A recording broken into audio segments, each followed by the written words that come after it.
안녕하세요. 오늘 법무부인 세종에서 진행하는 트와일라이트 세미나에 참석해 주셔서 대단히 감사하다는 말씀을 드리고 싶습니다. 저는 법무부인 세종 공정거래 그룹에서 근무하고 있는 석근배 변호사라고 합니다. 오늘 트와일라이트 세미나의 진행을 담당하게 됐고요. 오늘 트와일라이트 세미나의 주제는 저희가 미리 알려드린 것처럼 개정공정거래법상의 정보교환 행위와 관련된 부분입니다.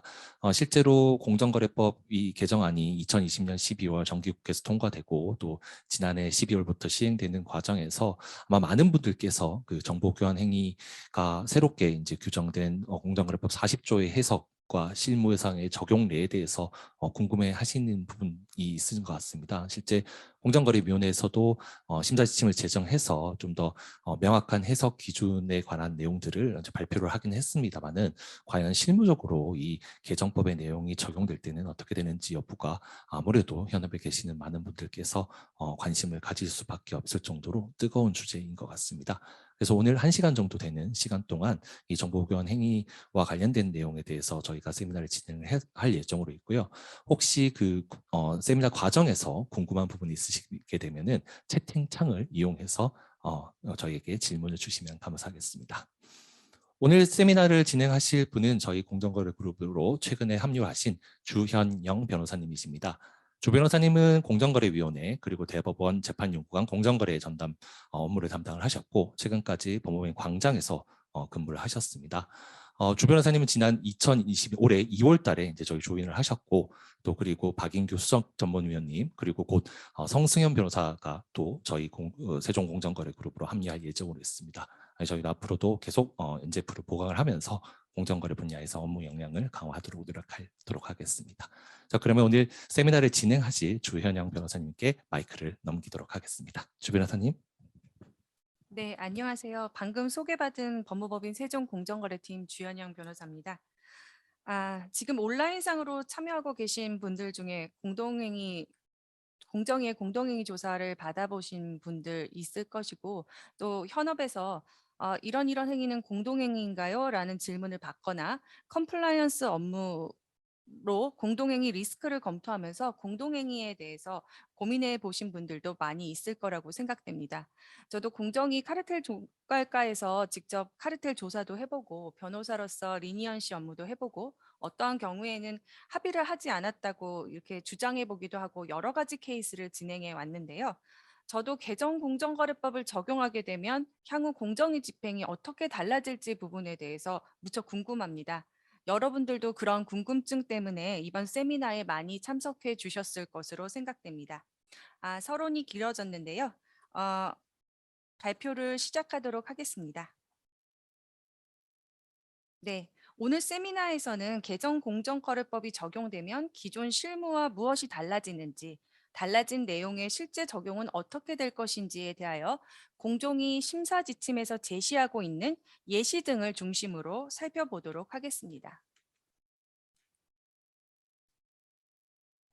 네, 일단 정보교환행위와 관련하여 주요 개정 내용은 법 제40조 제1항 제9호로 독자적인 공동행위 유형으로서의 정보교환 합의가 도입되었고 기존 합의 추정 조항에 더하여 제40조 제5항 제2호로 정보교환을 매개로 한 합의 추정 조항이 도입되었습니다.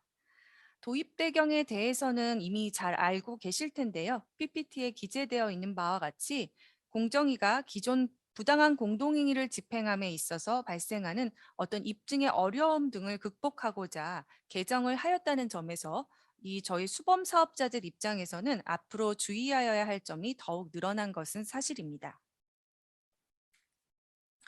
공정위는 개정법 내용에 대한 기준을 제시하고자 사업자 간 정보교환이 개입된 부당한 공동행위 심사 지침을 제정하고 개정 내용을 반영하여 공동행위와 관련된 7개의 행정규칙의 관련 내용을 개정하였습니다. 이 앞으로 업무를 진행함에 있어서 해당 내용을 한번 살펴보시면 좋을 것 같습니다. 오늘 세미나에서는 이 중 정보교환이 개입된 부당한 공동행위 심사 지침의 내용을 위주로 살펴보도록 하겠습니다. 그러면 정보교환이 문제되는 상황 등을 한번 생각해 보도록 하겠습니다. 우선 정보 교환이 문제되는 상황은 구체적인 공동행위의 전제로서 정보 교환 행위가 있을 수 있고 단순히 독자적인 정보 교환 합의만이 존재하는 경우가 있을 수 있습니다. 조금 더 구체적으로 살펴보면 1-1 사례는 실제로 가격 인상 합의가 명시적으로 있고 그 합의의 수단으로 사전에 가격 인상 계획에 대한 정보 교환을 한 경우입니다. 1-2 사례는 묵시적인 가격 인상 합의가 있고 합의의 수단으로 사전에 가격 인상 계획에 대한 정보 교환을 한 경우입니다. 즉, 가격 인상 계획에 대한 정보 교환이 가격 인상 합의의 수단적인 성격을 가지는 사례입니다. 이러한 경우가 개정 전 공정거래법에서 정보 교환 행위가 주로 문제되었던 사안들입니다.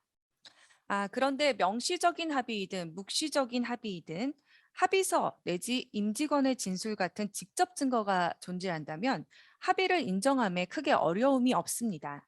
그런데 실제 합의에 대하여 어떠한 직접 증거도 존재하지 않고 정보 교환 행위만이 밝혀졌을 경우 그 정보 교환 행위를 합의의 정황 증거로 사용하여 입- 합의를 입증할 수 있느냐가 계속 중요한 쟁점이 되었습니다. 그렇다면 1-1과 1-2 사례에 대해서 과연 개정 공정거래법 기준으로 어떠한 변화가 있을까요? 네, 맞습니다. 정보 교환을 매개로 한 합의의 법률상 추정 조항인 40조 5항 2호가 적용될 수 있는지가 문제되겠죠. 이 부분에 대해서는 뒤에서 다시 한번 살펴보도록 하겠습니다. 다음 사례로는 경쟁 사업자들 간의 가격 인상에 대하여는 아무런 언급이 없었고 단순히 가격 인상 계획 정보를 교환하기로 하는 합의가 2-1은 명시적으로, 2-2는 묵시적으로 존재하는 경우입니다. 그렇다면 2-1과 2-2 사례에 대해서는 과연 개정 공정거래법 기준으로 어떠한 변화가 있을까요? 네. 40조 1항 9호 독자적인 정보 교환 합의가 성립할 수 있는지가 문제되겠죠. 즉, 정보 교환 행위에 대하여는 합의가 있었지만 그 정보를 감안하여 어떻게 할지에 대하여는 정하지 않은 경우, 즉 가격 인상 여부에 대한 합의는 없었고 가격은 각자 판단하에 의사결정하기로 한 경우에 대한 판단이 되겠습니다. 사실 이 부분은 좀 불분명한 부분이 있습니다. 각자 정한다고는 했지만 내심으로 내가 올리면 같이 올리겠지라는 의사를 가지고 있을 수도 있고 아닐 수도 있습니다. 내심으로 같이 올리겠지라고 하는 전자라면 조금 더 그 위 1-2의 묵시적 합의로 인한 가격 인상 합의에 가깝게 보이기도 합니다. 아 또 같이 올리겠지라는 의사가 없다면 즉 각자 정보를 감안해서 결정을 하려는 의사를 가지고 있었다면 독자적인 정보 교환 합의만 존재한다고 볼 수도 있을 것입니다. 사실 이러한 경우가 과거의 사례에서도 있었고 이에 따라서 과거 대법원 판결은 정보 교환 사실만으로는 음 합의가 있었다고 단정할 수 없고 여러 가지 사정을 종합적으로 고려하여 합의가 존재하는지를 판단해야 한다는 이런 원칙을 제시하였습니다. 그러니까 결론적으로 정보 교환에 대한 별도의 규정이 없었던 과거 공정거래법에 따르면 정보 교환은 있지만 가격에 대한 합의를 입증하지 못하는 경우에는 부당한 공동행위로 규율하는 것이 어려웠습니다. 그런데 가격 인상 계획 정보의 교환은 시장에 어떠한 효과를 가져올까요? 가격 인상 합의가 없으니까 괜찮은 걸까요? 여러분도 느끼셨겠지만 경쟁 사업자들과 정보 교환은 경쟁 사업자의 사업 전략을 사전에 알고 이에 대응하거나 유사한 수준으로 거래 조건을 조정하는 것을 가능하게 만듭니다. 즉 정보 교환은 참가자 모두에게 최적화된 가격이나 산출량의 합의점을 도출하는 것이 원활하게 해주는 그런 역할을 하게 됩니다. 결국 경쟁 사업자들 간의 불확실성이 제거되기 때문에 시장의 경쟁 압력은 감소하고 사업자들 간에 사실상 가격 인상 합의를 한 것과 유사한 결과를 초래하게 되는 것입니다. 따라서 이러한 행위를 규제하지 못하는 부분에 대해서 상당 부분 문제가 있다는 공감대를 가지게 되었고, 그래서 독자적인 유형으로서 정보 교환 합의가 도입되게 된 것입니다. 따라서 현재는 개정 공정거래법에 따르면 2-1과 2-2의 경우에는 40조 제1항 9호 정보 교환 합의에 해당될 수 있다고 보입니다.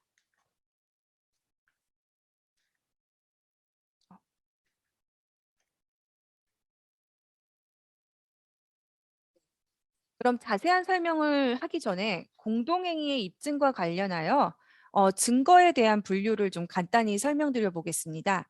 이 증거는 직접 증거와 간접 증거로 구분이 되는데, 직접 증거는 합의의 존재나 그 내용 및 참여 사업자 등을 기술한 문건이나 증언을 말합니다. 그러니까 합의서나 임직원의 진술 등이 직접 증거에 해당됩니다.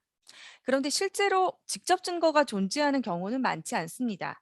이에 간접 증거 또는 정황 증거가 상당히 중요한데요. 간접 증거 및 정황 증거는 경험칙, 경제적 분석 혹은 어떤 다른 논리적 추론을 통해서 합의의 존재를 증명할 수 있는 그런 증거를 말합니다.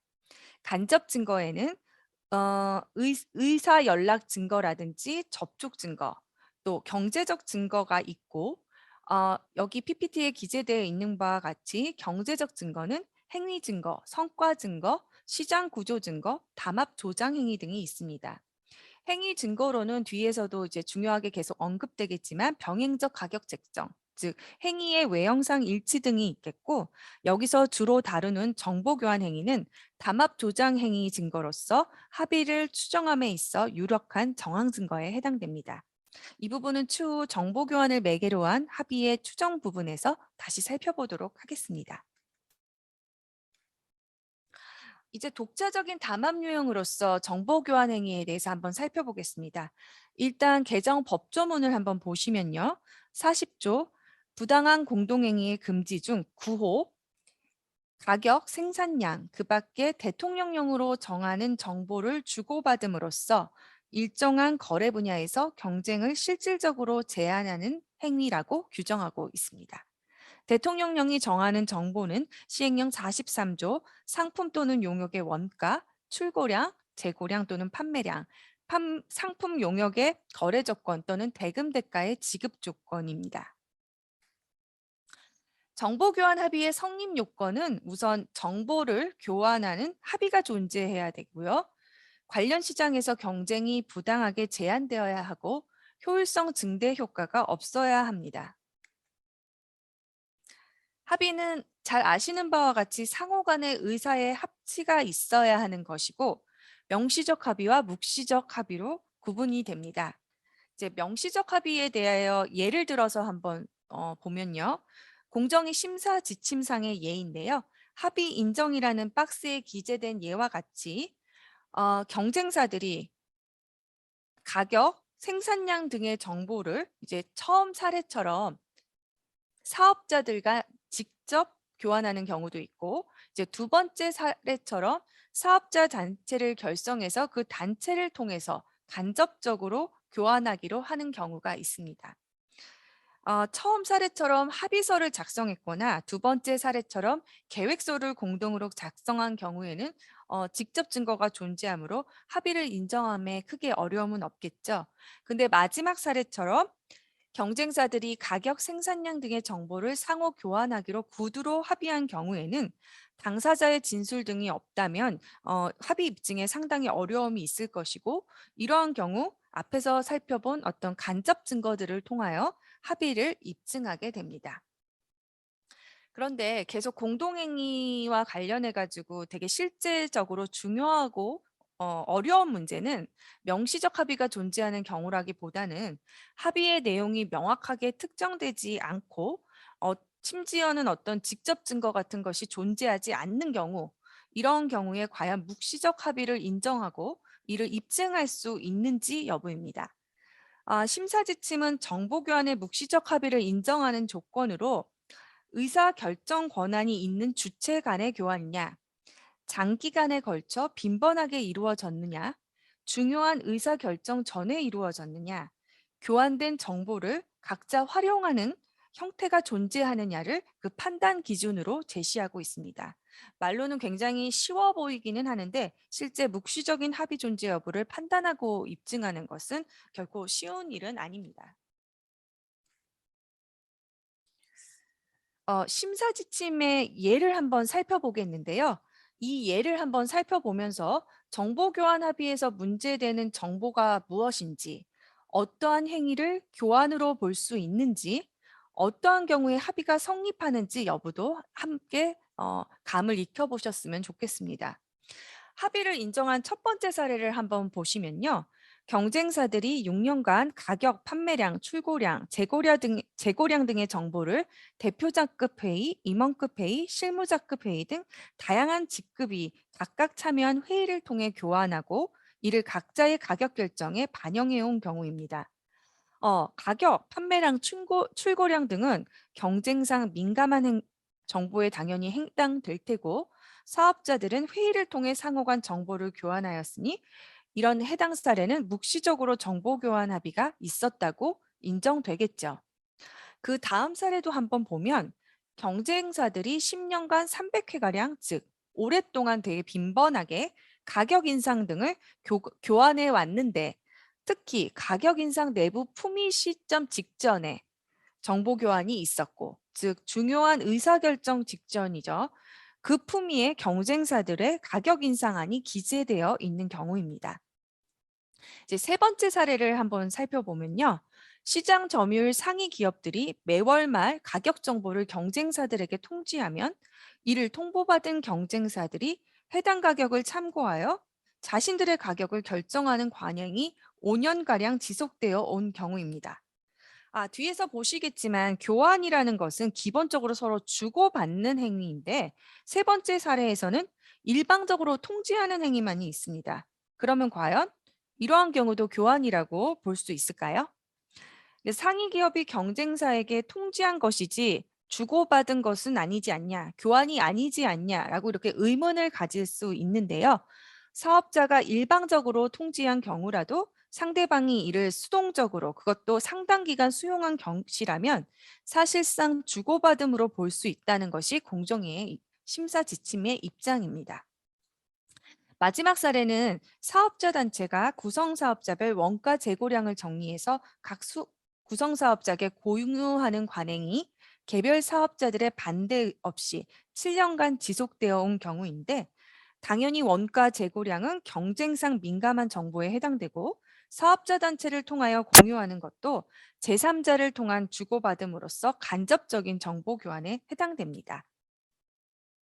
그러면 이제 반대로 묵시적 합의가 없다고 인정된 사례를 한번 살펴보겠습니다. 우선 첫 번째 사례를 보면 정보 교환이 단발적이고 불규칙하게 이루어졌고 두 번째 사례를 보면 의사결정 권한이 없는 직원 간의 정보 교환입니다. 그리고 그러한 정보가 활용되었다고 볼 수 있는 별도의 이런 정황 증거가 없다고 보는 그런 경우에 합의를 부정하고 있습니다. 또 세 번째 사례를 한번 보시면 경쟁사가 보내온 가격 정보 관련 메일을 수신하자마자 더 이상 이런 관련 메일을 보내지 말 것을 강력히 요청하고 실제로도 이후에 그런 메일이 오지 아니한 경우입니다. 또 마지막 사례는 사업자 단체가 해당 사업자의 의사에 반해서 판매량 정보를 타 구성 사업자에게 공유하는 경우입니다. 네,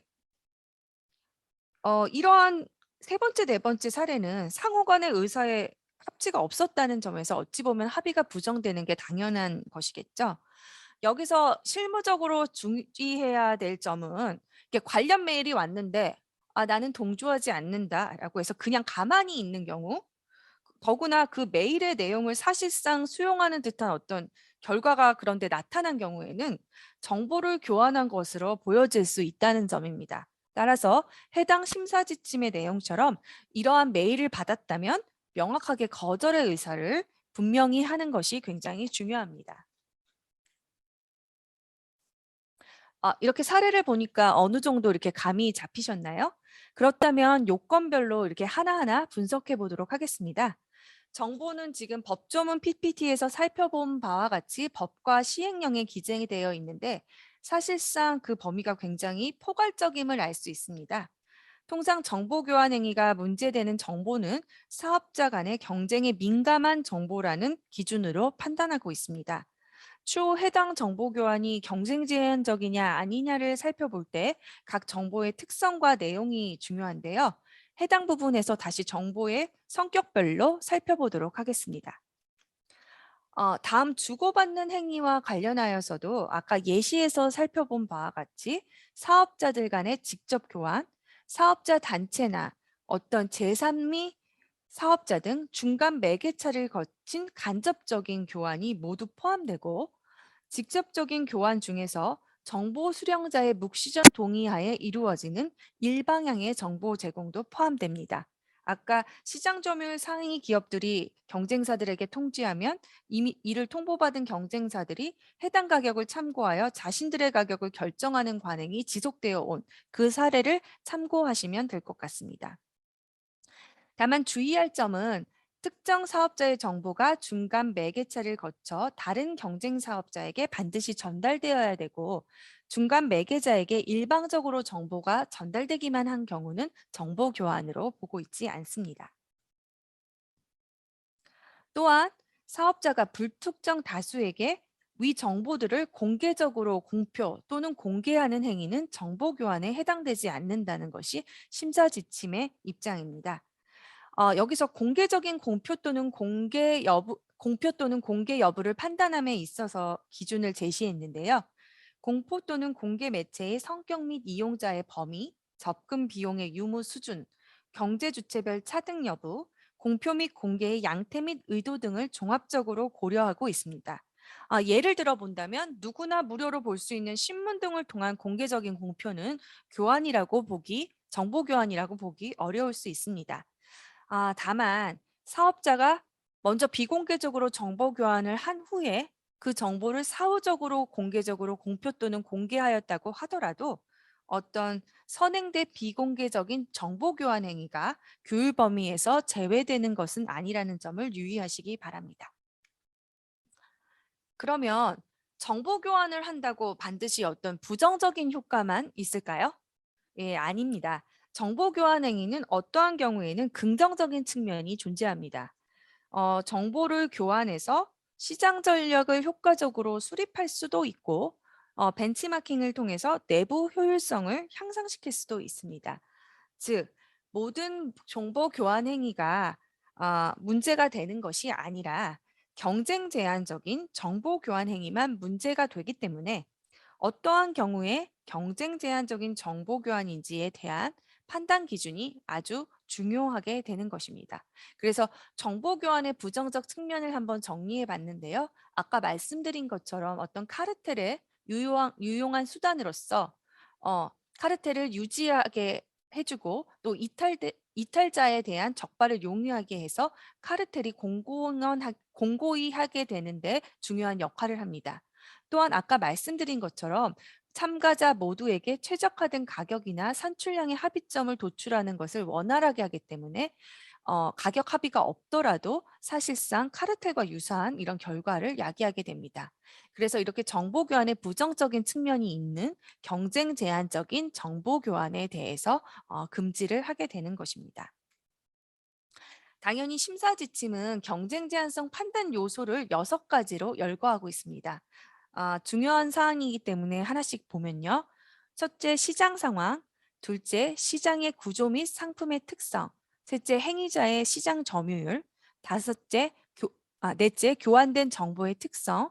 다섯째, 정보 교환 행위의 양태. 여섯째, 정보 교환의 목적을 들 수 있습니다. 또다시 이런 경쟁 제한적 정보 교환인지 아닌지에 대해서 심사 지침에 열거되어 있는 예로 한번 설명을 드려보겠습니다. 이제 첫째 사례를 한번 보시면요. 대체로 균질한 시설과 서비스를 제공하고 있는 A 도시의 모든 호텔들로 구성된 사업자 단체, 즉 관련 상품의 동질성이 높은 특성을 가진 시장이고요. 해당 지역의 모든 호텔로 구성되었으니까 참여한 사업자들의 관련 시장의 점유율이 상당한 경우입니다. 다음, 회원사들의 가격 인상 계획, 객실 판매량 추이 등의 정보를 취합한 후에 이를 별도 가공하지 않고, 뒤에서 살펴보겠지만 같은 정보라고 하더라도 사업자별 개별적인 정보인지 아니면 합계를 한 가공 정보인지는 경쟁 제한성 판단에 굉장히 중요합니다. 근데 본건에서는 별도 가공하지 않은 정보입니다. 다음, 회원사들에게 지속적으로 공유해왔고 공유 시점부터 호텔 간 투숙객 점유율이 안정화되기 시작한 경우입니다. 즉, 정보 교환 이후에 가격 등 경쟁 변수가 유사하게 움직여서 경쟁 압력이 시장에서 감소가 나타난 경우입니다. 즉, 앞에 경쟁 제한성 판단 요소별로 한번 이 사례를 보면요. 정보 교환 이후 점유율 안정화라는 어떤 시장 상황, 그리고 동질성이 높은 시장의 구조 및 상품의 특성, 그리고 해당 지역의 모든 호텔 참여 등 높은 행위자의 시장 점유율, 가격 인상 계획과 같은 미래 가격 정보, 이런 조합된 정보의 특성, 이런 것들을 전반적으로 고려할 때 첫 번째 사례는 정보 교환 행위는 경쟁 제한성이 인정되는 전형적인 사례라고 할 수 있습니다. 그러면은 반대 사례도 한번 살펴볼까요? 경쟁 제한성이 부정된 첫 번째 사례를 살펴보면 A 정유사 직원이 B 정유사 직원에게 최근 일주일간 특정 지역의 B 정유사 소속 주유소의 휘발유 판매 가격 평균치를 전화로 문의하고 B 정유사가 이를 제공한 경우입니다. 서로 어떤 교환 행위는 있었죠. 근데 뒤에서 보시는 바와 같이 일주일이라는 단기간의 가격, 그리고 어떤 특정 지역의 한정된 가격, 그리고 과거 일주일간, 그러니까 과거 가격, 그리고 그것도 개별 가격이 아닌 평균치이죠. 이럴 경우에는 경쟁 제한성이 인정된 미래 가격의 교환에 비해서 경쟁 제한성이 없다고 보고 있습니다. 이 경우에도 어떻게 예시를 좀 보니까 감이 잡히셨나요? 나머지 사례는 뒤에 경쟁 제한성 판단 요소를 요소별로 살펴보고 나서 다시 한번 설명드리겠습니다. 이제 첫 번째 시장 상황입니다. 아까 말씀드린 것처럼 정보 교환 이후에 가격 등 경쟁 변수가 굉장히 유사하게 움직이거나 경쟁 압력이 감소하는 경쟁 압력의 감소 등이 나타난 경우는 경쟁 제한성이 당연히 있다고 볼 수 있습니다. 두 번째로는 시장의 구조 및 상품의 특성인데요. 당연히 시장의 집중도가 높을수록, 즉 독과점 정도가 높을수록 시장의 안정성이 높을수록, 그러니까 수요 공급의 변동이 적거나 사업자들의 진입 퇴장이 어려울수록, 그리고 관련 상품의 동질성이 높아서 경쟁에 필요한 정보의 복잡성이 낮을수록 정보 교환 행위의 경쟁 제한성이 높아집니다.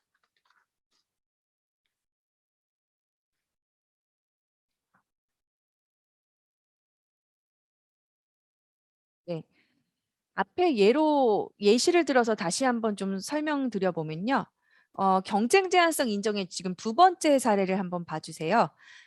시장 내 총 사업자가 10개에 불과한 과점 시장에서 9개 사업자가 공급처에 따라 품질 차이가 크지 않은 원자재를 구매하는 가격을 교환한 경우입니다.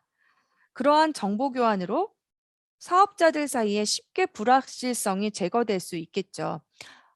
과점 시장이기도 하고 과점 시장에 속한 9개의 사업자가, 그리고 품질 차이가 크지 않은 어떤 되게 관련 상품의 동질성이 인정되는 이런 시장이기 때문에 이러한 시장 구조 하에서는 정보 교환은 경쟁 제한적일 가능성이 높아집니다.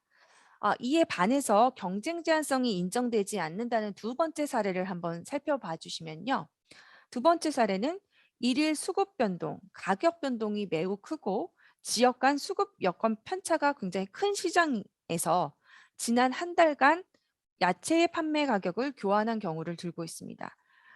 물론 이제 과거 가격이라는 어떤 정보의 특성도 있겠지만 이렇게 시장이 안정화되어 있지 않은 이런 시장에서는 정보 교환만으로 사업자 간의 불확실성을 제거해서 어떤 조정을 하기가 상당히 어렵다는 점에서 이러한 시장에서의 정보 교환은 경쟁 제한성이 인정되기가 쉽지 않습니다.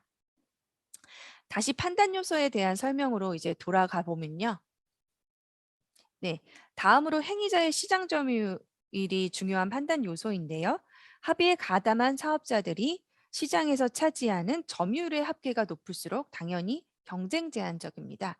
이제 심사 지침은 하나의 기준을 제시해서 시장 점유율 합계가 20% 이하인 경우에는 특별한 사정이 없는 한 당의 정보 교환 행위가 경쟁에 미치는 영향이 미미하기 때문에 경쟁 제한 효과를 발생시키지 않는다고 해서 20% 미만인 경우에 어떤 안전지대를 안내하고 있습니다.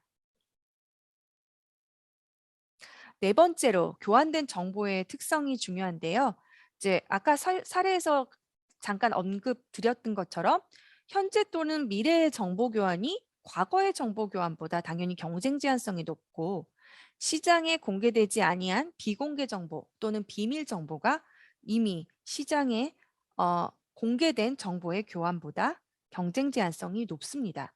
이제 마지막으로 상품 가격, 생산 계획 등 경쟁상 민감한 정보가 개별 사업자별로 교환되는 경우가 개별 정보가 집계 또는 가공돼서 개별 사업자별 정보가 특정되지 아니하는 형태로 교환되는 것보다 경쟁 제한성이 높습니다. 음, 앞에 예 중에서 이제 사업자 단체가 회원사들의 과거 1년간의 가격, 판매량 등을 취합해서 이를 집계해서 대국민 보고서를 발간하고 개별 회원사들이 이를 통해 공식적인 업계 동향을 인지하게 된 경우, 이러한 경우는 이제 경쟁 제한성이 낮다고 보고 있는데요. 이러한 경우에는 이제 정보를 집계화되어 있는 집계화된 정보의 교환이라는 점, 그리고 공개된 정보의 교환이라는 점에서 경쟁 제한성이 없는 경우라고 판단하고 있습니다. 이제 다음으로 정보 교환 행위의 양태가 기준이 되는데요. 당연히 기간이 길수록 또 빈도가 높을수록 또 교환의 주체가 의사 결정 권한이 있는 임직원이거나 어떤 실무자, 중간 관리자, 고위급 등 다양한 직급에서 각각 교환이 이루어졌을 경우 또 교환의 시점이 가격 등의 의사결정 직전에 가까울수록 경쟁 제한성이 높다고 보고 있습니다. 또 정보 교환의 목적, 어떤 의도도 굉장히 중요한 판단 요소인데요. 당연히 정보 교환 합의가 가격 인상, 생산량 축소 등 시장의 경쟁을 제한할 목적으로 이루어지는 경우 그 합의는 부당하다고 보고 있습니다. 그럼 지금까지 경쟁 제한적인 정보 교환을 살펴보았는데 그러면 당연히 위법하지 않은 정보 교환 행위도 존재합니다. 그렇다면 어떠한 경우에 위법하지 않은 정보 교환 행위일까요? 공정위 심사 지침은 기술 개발 촉진 등의 효율성 증대 효과가 있고 그러한 효율성 증대 효과 창출에 정보 교환 합의가 필수적이며 효율성 증대 효과가 경쟁 제한 효과보다 큰 경우에는 위법하지 않은 정보 교환이라고 보고 있습니다. 그런데 이제 아래 심사 지침의 예를 보면은 굉장히 제한적인 경우에만 효율성 증대 효과가 있는 것으로 인정하고 있는 것 같습니다. 심사 지침의 예를 이제 한두 개만 좀 살펴보면요. 첫 번째, 사업자 단체가 주기적으로 회원사들의 생산량, 판매량, 출고량 정보를 이렇게 취합하고 이를 집계한 보고서를 모두가 열람할 수 있도록 발간해서 이것을 회원사뿐만 아니라 어떤 협력업체, 일반 소비자들도 업계 동향을 알 수 있게 이렇게 한 경우에는 효율성 증대 효과가 있다고 보고 있습니다. 또한 경쟁사들이 경쟁 제한 가능성이 상당히 적은 공동 제품 개발이나 기술 개발, 제품 표준 규격 개발을 하면서 그 개발에 필요한 범위 내에서 필요한 원가 정보를 교환한 경우 즉 기본적으로 경쟁 제한성이 상당히 낮은 이런 행위를 하면서 그에 따른 정보를 한정해서 교환하는 경우에 효율성 증대 효과가 있다고 보고 있습니다. 네, 조금 지루하실 수도 있는데 다음으로는 이제 정보 교환과 합의의 추정 조항에 대해서 한번 살펴보겠습니다. 앞서도 말씀드린 것처럼 부당한 공동행위는 사업자들 간의 합의가 핵심적인 요건입니다. 그래서 앞에서 말씀드린 것처럼 굉장히 합의는 은밀하게 이루어지고 증거를 남기지 않는 경우가 대부분입니다. 특히 공동행위 규제가 요즘 강화되면서 부당한 공동행위는 더욱 지능화되고 은밀하게 행해지고 있습니다. 그래서 충분한 증거를 수집해서 합의의 존재를 직접 인증하는 것은 현실적으로 매우 어렵습니다. 그래서 이에 공정거래법은 이런 합의를 입증하는 부담을 경감시키기 위해서 합의의 존재를 추정하는 조항을 두고 있었습니다. 이는 법률의 규정에 따라서 일정한 사실로부터 다른 사실의 존재를 추인하는 어떤 법률상의 추정입니다. 그래서 어떤 사실상의 추정과는 구별되는 개념입니다. 네, 법제 40조 5항의 1호는 기존 공정거래법에서도 존재하였던 조항이죠. 그리고 2호가 이번에 개정 공정거래법에서 도입된 조항입니다. 그럼 1호를 간단하게 한번 살펴보시면 이제 해당 거래 분야 또는 상품 용역의 특성, 해당 행위의 경제적 이유 및 파급 효과, 사업자 간 접촉의 횟수 양태 등 재반 사정에 비추어 볼 때 그 행위를 사업자들이 공동으로 한 것으로 볼 수 있는 상당한 개연성이 있는 때에 합의가 존재하는 것으로 추정하고 있습니다. 개정공정거래법은 1호 법률상 추정에 더해서 2호로 이제 부당한 공동행위에 해당하는 행위가 존재함과 아울러 그에 필요한 정보를 주고받은 사실이 존재할 경우에 합의가 존재하는 것으로 추정하는 이런 조항을 새로이 도입하였습니다. 지금 법조문 2호의 괄호의 내용을 한번 살펴보시면 제9호의 행위 중 정보를 주고받음으로써 일정한 거래 분야에서 경쟁을 실질적으로 제한하는 행위를 제외한다라고 이렇게 규정하고 있는데 이것은 정보 교환 행위를 새로운 담합 유형으로 추가하는 이런 규정과 합의를 추정하는 규정 간의 어떤 중복 규율의 우려가 있다라는 이런 의견을 받아들여서 합의를 추정할 때에는 사업자 간 정보 교환을 통해 실질적으로 경쟁을 제한하는 행위는 제외하도록 하고 있습니다. 다음으로 합의의 추정 요건에 대해서 살펴보면요. 둘 이상의 사업자가 법제 40조 제1항 각 호의 하나에 해당하는 행위를 하여야 합니다. 이런 것을 이제 보통 공동행위의 외관이 존재한다, 행위의 외형상 일치가 존재한다라고 이렇게 보고 있는데요. 실제로 어느 정도의 수준이어야 행위의 외형상 일치가 존재한다고 보는지에 대해서는 굉장히 뚜렷한 기준이 있지는 않습니다. 심사 지침은 어떤 판단 기준을 제시했는데 가격 등 가격 변수의 변동률, 변동폭, 변동 시점 등이 동일 또는 유사한 경우에 외형상 일치가 있다. 이런 변동률, 변동폭, 변동 시점 등의 다소 차이가 있더라도 그로 인한 소비자의 상품 또는 용역들 간의 구매 대체의 정도가 미미한 경우에는 외형상 일치를 인정하고 있습니다. 그런데 실제로 하나의 관련 시장에서도 다양한 상품 및 서비스가 존재하고 또 각 사업자마다 가격 책정에 차이가 날 수밖에 없고 또 사업자들 같은 경우에는 합의로 의심을 피하기 위해서 뭔가 의도적으로 어떤 시점과 폭우의 차이를 둘 수도 있겠죠. 그렇기 때문에 행위의 외형상 일치가 이제 시장에서 정확하게 나타나기는 쉽지는 않습니다. 이제 공정위 지침은 행위의 외형상 일치가 인정되는 사례를 이제 몇 개 정리를 해두고 있는데요. 이제 첫 번째로 경쟁사별 상품 가격의 인상폭이 원 단위까지 동일하다. 이런 경우는 굉장히 당연히 인정되겠죠. 근데 그 외에도 공정위 심사 지침은 어, 품질이 대체로 동일하고 상호 대체성이 큰 이런 시멘트를 제조하는 7개의 사업자들이 3주에 걸쳐서 연속으로 가격을 인상했는데 가격 인상률이 대체로 14% 정도에 근접하나 회사별로는 최대 1.4%포인트의 차이가 있었던 경우에도 이제 행위의 외형상 일치가 인정된다고 보고 있습니다. 지금 이 심사 지침에 있는 예는 이제 실제 사례들을 과거의 사례들을 정리한 것으로 보이는데 심사 지침에 의하면 공정위는 행위의 외형상 일치를 상당히 넓게 인정하고 있는 것처럼 보입니다. 법원의 과거 어떤 판례들을 우리가 살펴보더라도 법원도 종래 이제 국법 19조 5항의 추정 조항이 적용된 사례에서 대체로 합의의 추정 요건인 외관의 존재를 비교적 폭넓게 인정하고 있었습니다. 그래서 결론적으로는 이제 개별 사안 사안마다 이제 판단이 이루어져야 되겠지만 어떤 복수의 사업자가 유사한 시점에 유사한 정도로 가격 인상을 만약 단행했다고 했을 때 합의 추정을 위한 외관이 존재하느냐 이런 부분을 살펴보기 위해서는 이들 사업자들의 실행이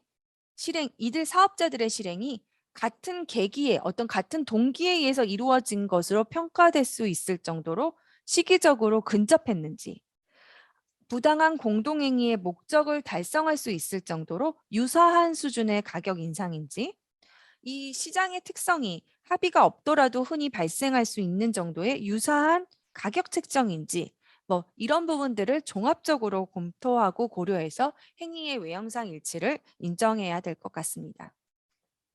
다음으로 기존에 있었던 이제 1호의 추정 요건을 아주 간단하게만 살펴보면요. 아까 말씀드린 것처럼 그 행위를 사업자들이 공동으로 한 것으로 볼 수 있는 상당한 개연성이 있는지 여부를 검토하게 됩니다. 앞서 정황 증거의 종류를 의사 연락 증거, 경제적 증거로 나눌 수 있다고 말씀드렸는데요.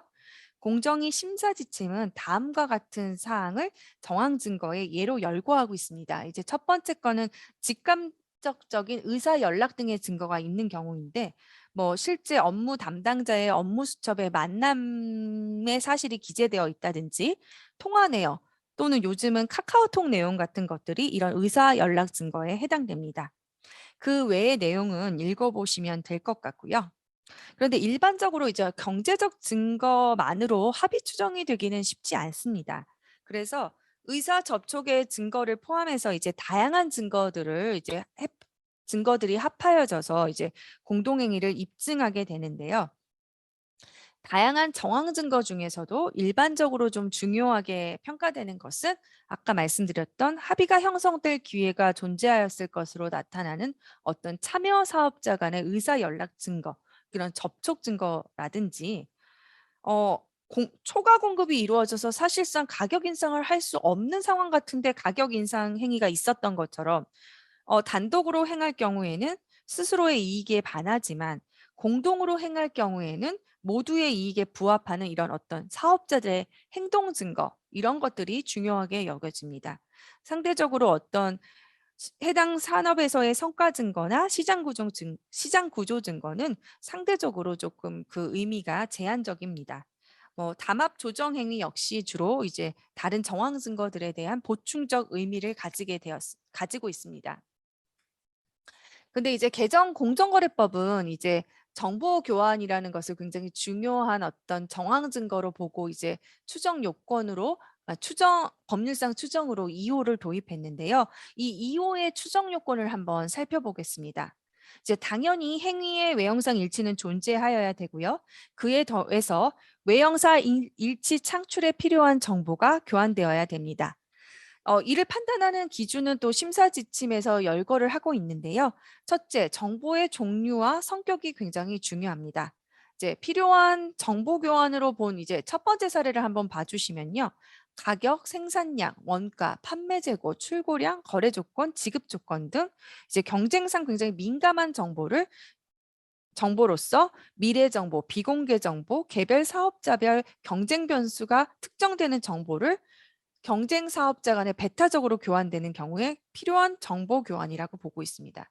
이제 이에 반해서 경쟁 변수가 아닌 일상적인 정보, 뭐 인사 동정이라든지 소비자 성향 분석 자료라든지 최신 상품 트렌드 분석 자료, 그리고 뭐 단순한 경영 목표치의 교환 같은 것은 필요한 정보 교환에 해당되지 않는다고 보고 있습니다. 또 심사 지침은 이제 정보가 교환된 시점이 중요하다고 해서 사업자의 의사결정 시점에 임박한 정보 교환을 기준으로 제시하고 있고요. 또 입증하려는 합의의 내용이 중요하다고 보고 있습니다. 그래서 필요한 정보 교환에 해당되지 않는다는 이제 두 번째 사례를 보면 외형일치가 나타난 경쟁 변수는 가격인데 실제로 교환된 뭐 경쟁 변수는 뭐 다른 생산량이다. 이렇게 정보 일치가 나타난 정보 경쟁 변수랑 교환된 경쟁 변수 간의 어떤 상관관계가 약하거나 가격의 외향상 일치가 있었는데 실제로 교환 정보는 대금 진급 정보인 것과 같이 입증하려는 이런 합의의 내용도 이런 필요한 정보의 교환 여부 판단 기준의 어떤 판단 요소로 보고 있습니다. 지금까지 합의가 추정되는 경우를 살펴보았는데요. 당연히 추정은 일정한 경우에 복멸될 수 있습니다. 합의의 존재를 부정하고자 하는 측은 어떤 반대 사실이나 합의의 부존재를 나타내는 정황 증거를 제시해서 이제 추정을 복멸할 수 있습니다. 구체적으로 합의 추정의 복멸 사유를 한번 살펴보면 이제 합의 추정의 전제 사실이 없다. 외형상 일치가 없었다. 합의가 있었을 상당한 개연성이 없다. 외형상 일치를 창출하는 데 필요한 어떤 정보가 교환된 것이 없다. 라는 이런 합의 추정의 전제 사실이 없다는 것을 입증할 수도 있고요. 둘째로 외형상 일치는 있었다. 그치만 그것이 합의에 의한 것이 아니라는 점을 입증하는 방법도 있습니다. 그래서 심사 지침은 이제 3가지 사례, 과거에 이제 합의 추정이 복멸되었던 사례들을 예시로 들고 있는데요. 가격에 영향을 미치는 외부 요인의 변동이 있어서 사업자들이 내부 프로세스를 거쳐서 각자 대응하는 과정에서 이제 우연히 외형상 일치가 나타나는 경우가 있을 수 있습니다. 뭐 원가가 상승하면 그에 따른 원가 상승분을 가격에 각자 반영하다 보니까 이제 똑같은 가격 인상이 나타나는 경우들이 있을 수 있겠죠. 그리고 두 번째로 다른 업체의 가격 인상을 이제 단순 추정하는 과정에서 외형상 일치가 나타날 수도 있습니다. 그리고 행정 지도에 따른 어떤 각자 이거를 따르다 보니까 외형상 일치가 나타날 수도 있습니다. 마지막으로 이제 실무상 유의사항을 한번 살펴보겠습니다. 정보교환 규제로 인한 효과는 이제 살펴보시면 되고요. 이제 행동 요령을 보면은 뭐 이미 다 잘 알고 계시는 내용이지만 어떤 당부를 드리는 차원에서 한번 내용을 살펴보면요. 첫 번째로 경쟁사 간의 시장 내지 업계 동향 파악 목적의 연락이나 접촉을 최소화할 필요가 있습니다. 또 두 번째로 경쟁 촉진 효과가 상대적으로 큰 정보 교환을 불가피하게 할 경우에는 정보 교환 당사자들 간의 교환의 목적이나 범위, 관리 방법 등에 대해서 사전에 명확히 하고 추후 문제가 될 경우에 이러한 부분들을 소명할 수 있도록 어떤 논리 준비를 하는 것이 필요합니다. 또 마지막으로 또 공정거래법 위반 사항이 발생하지 않도록 이제 내부 컴플라이언스 점검을 철저히 할 필요가 있겠죠. 자료 보관 요령도 잘 아시는 내용인데요. 경쟁 사업자에 대한 정보를 기재하는 경우가 많이 있는데 그런 경우에는 자료의 출처에 대해서 명확히 할 필요가 있습니다.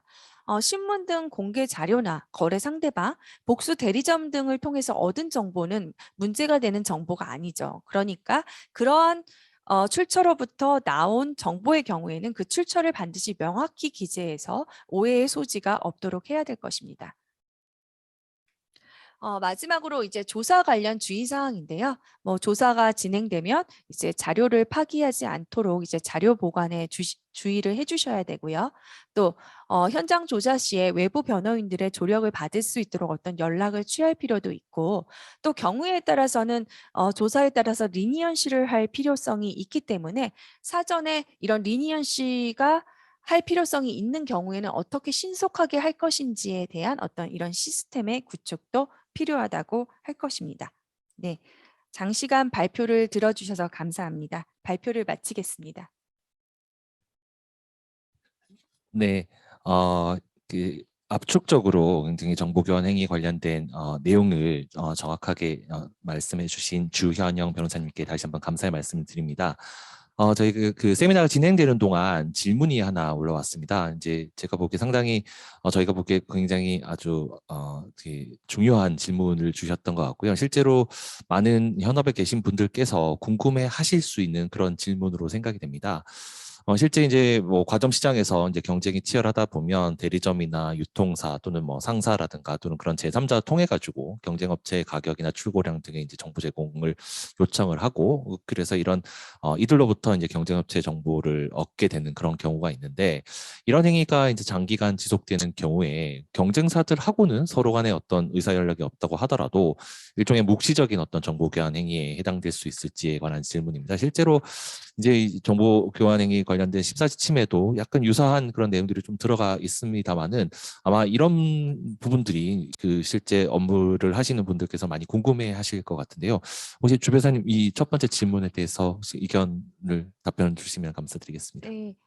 마지막 이제 자료 보관 요령에서 간단히 말씀드렸던 것처럼 이제 어떤 거래 상대방, 복수 대리점, 유통점을 통해서 어떤 정보를 얻는 것 자체는 그 자체가 어떤 경쟁 사업자들로부터 얻는 정보가 아니기 때문에 이제 묵시적 정보 교환에는 일단 기본적으로는 해당되지 않는다고 보입니다. 근데 이제 사실상 이제 서로 간에 음 이런 대리점 등을 통해서 이게 상대방으로 이게 전달되게끔 그런 어떤 내심의 의사나 이런 관행이 조금 형성되어 있었다고 보여질 이런 그런 어떤 정황 증거들 그런 것들이 이제 나타난다면 굉장히 위험할 수도 있다고 생각됩니다. 그래서 아까 말씀드린 것처럼 여러 정황 증거 중에서 이제 중요한 게 이제 의사 접촉 증거 이러라고 말씀을 드렸는데요. 그래서 이런 것들 때문에 이런 정보의 출처를 정확하게 적고 사업자들 간에는 가급적 이런 정보를 교환하지 않도록 유의하셔야 될 것 같습니다.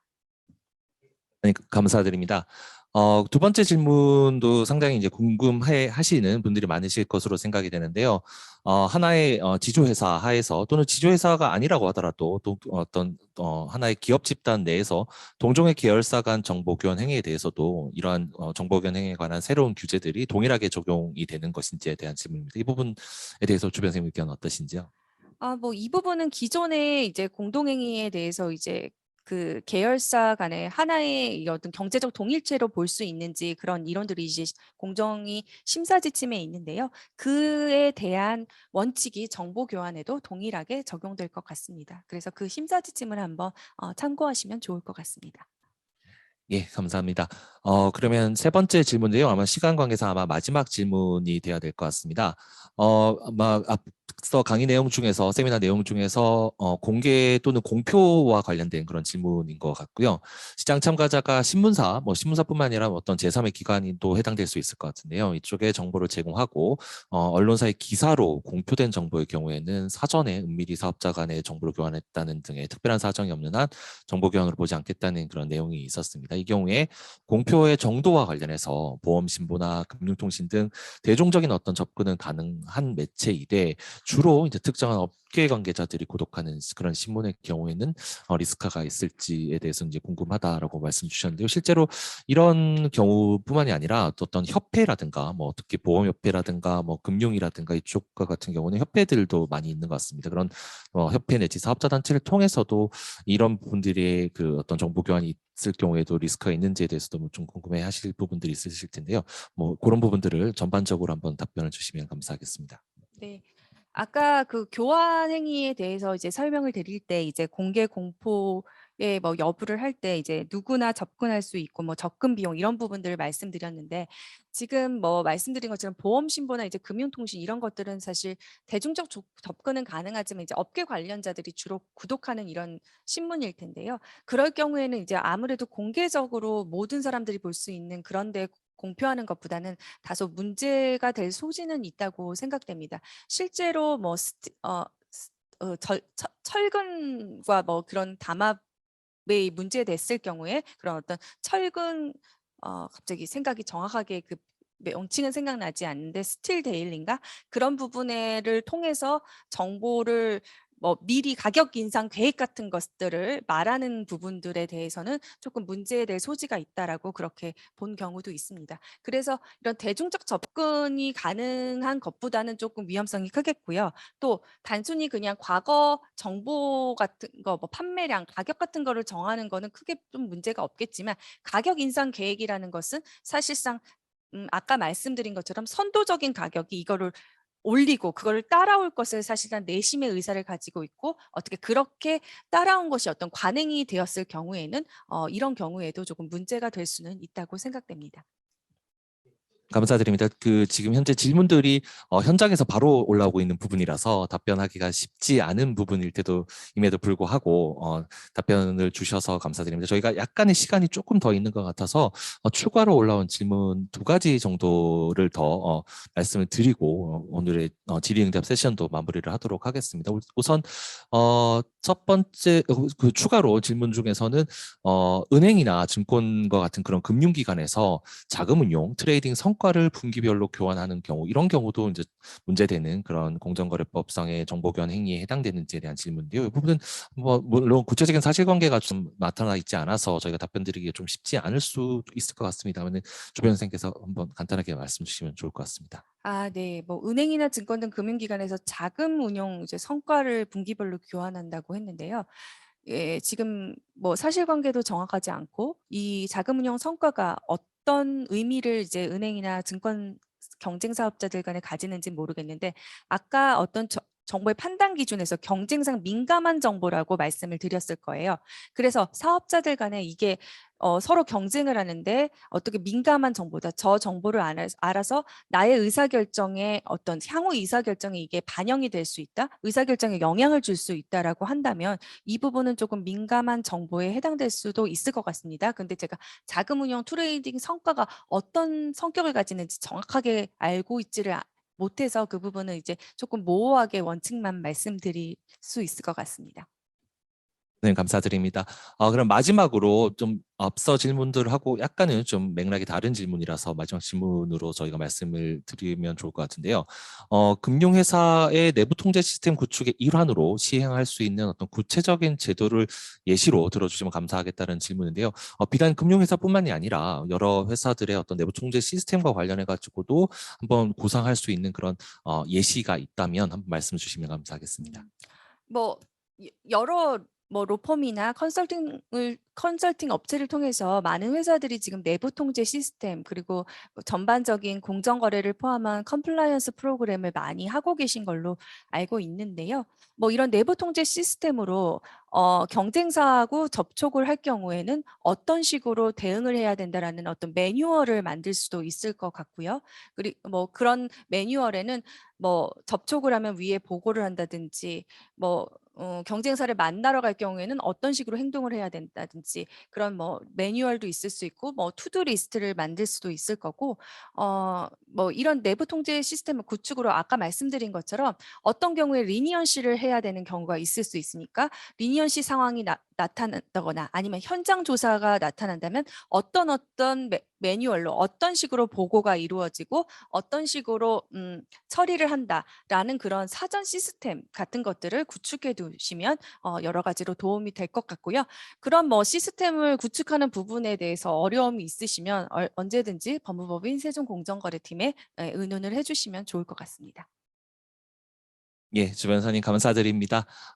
오늘 물론 지금 웨비나 형태로 진행되고 있습니다만은 오늘 알찬 그 웨비나를 진행해 주시고 또 현장에서 즉각 올라오고 있는 그런 질문에 대해서도 성실하고 또 최선을 다해서 답변을 주신 주현영 변호사님께 감사의 말씀드립니다. 아울러 많은 참가자분들께서도 좀 유익한 그런 시간이 되었으면 좋겠습니다. 저희 법무부 세종에서는 이 트와일라이트 세미나를 통해서 현업에서 관심 있는 그런 주제에 대해서 빠르게 어떤 세미나를 준비해서 말씀을 드리는 그런 시간을 가지고 있습니다. 저희 강의가 끝나고 나면 저희 피드백을 주는 그런 기회가 있을 텐데요. 오늘 강의에 대한 그런 평가뿐만이 아니라 향후에 관심 있는 주제 또 저희가 다루었으면 좋겠다고 생각되시는 그런 주제나 테마가 있다고 생각되시면 편하게 저희에게 의견을 주시면 저희가 그런 부분들도 최대한 고려해서 향후에 트와일라이트 세미나의 주제로 삼아서 또 말씀을 드릴 수 있도록 그렇게 하겠습니다. 1시간 동안 알찬 강의를 진행해 주신 주현영 변호사님께 감사의 말씀 드리고 참석해 주신 모든 분들께도 아울러 감사의 말씀 드립니다. 경청해 주셔서 감사드립니다. 고맙습니다. 감사합니다.